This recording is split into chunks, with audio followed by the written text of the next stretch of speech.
Intuitive Eating, a complete guide to a revolutionary anti-diet approach. Written by Martha Blaine.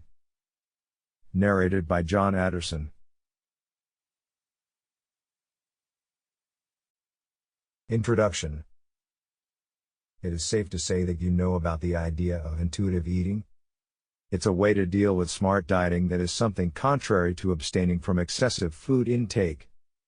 Intuitive eating depends on the possibility that an ideal approach to accomplish a solid weight is to interface with your body's regular craving signs and react to them appropriately. Sounds kinda radical, isn't that right? Particularly in the event that you have been adapted by our eating routine fixated culture to accept that the response to solid weight reduction lies in some remotely endorsed diet. The entire idea is picking up in fame and passes by loads of various names, for example, natural eating, non-consuming fewer calories, and cognizant eating, for instance.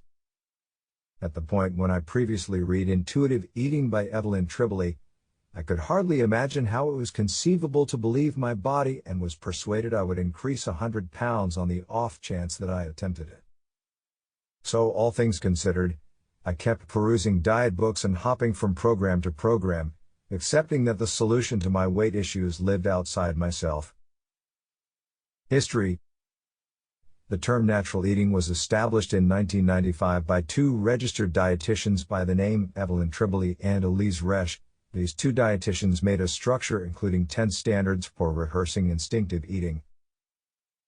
The natural eating development began before this instituted phrasing with specialists, for example, psychotherapist Susie Orbach in 1978 with her work with the brain research of counting calories in ladies, creator Janine Roth in the mid-1980s addressing passionate eating, and registered dietitian Thelma Whaler in 1973 began Await the Executives program that spotlights on enthusiastic eating and way-of-life changes for long-haul well-being.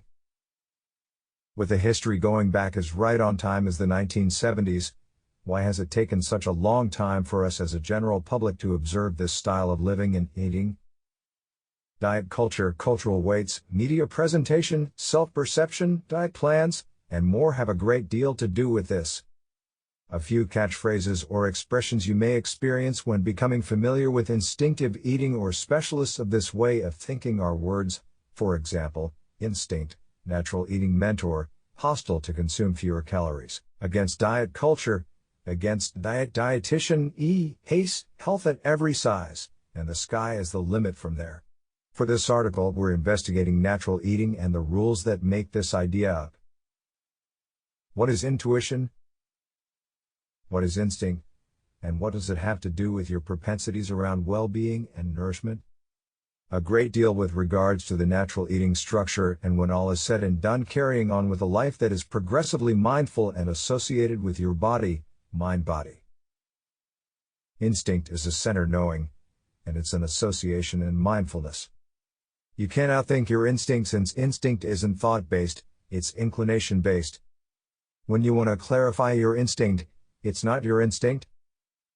Quite a long while later, I found Janine Roth and her books on passionate eating and chose to give the entire natural eating thing a go. By that point, I had found the mind-body advantages of yoga and was significantly more in line with my body, and it signed, so it, at last, appeared to be conceivable that I may have the option to eat what my body needed, and not lose control. I had additionally embraced huge numbers of the good dieting propensities recommended by Mireille Juliano in French Women Don't Get Fat, another non-diet way to deal with weight reduction, so I was at that point figuring out how to tune into my craving and full signals. For any weight reduction way to deal with work, you must be in the correct mood. Instinctive eating isn't tied in with surrendering your presence of mind, going ahead despite any potential risks, and eating everything and locating. It doesn't give you permission to eat ineffectively. Your body really inclines toward nutritious nourishment. It's tied in with finding your own blood-solid equalization.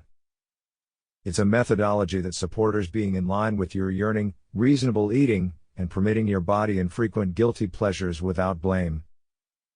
It's tied in with liberating yourself from the nourishment uneasiness that is so pervasive in our general public. To be fruitful necessitates that you truly find out about yourself and your dietary patterns, and that you figure out how to be distinctly mindful. Sample complete. Ready to continue?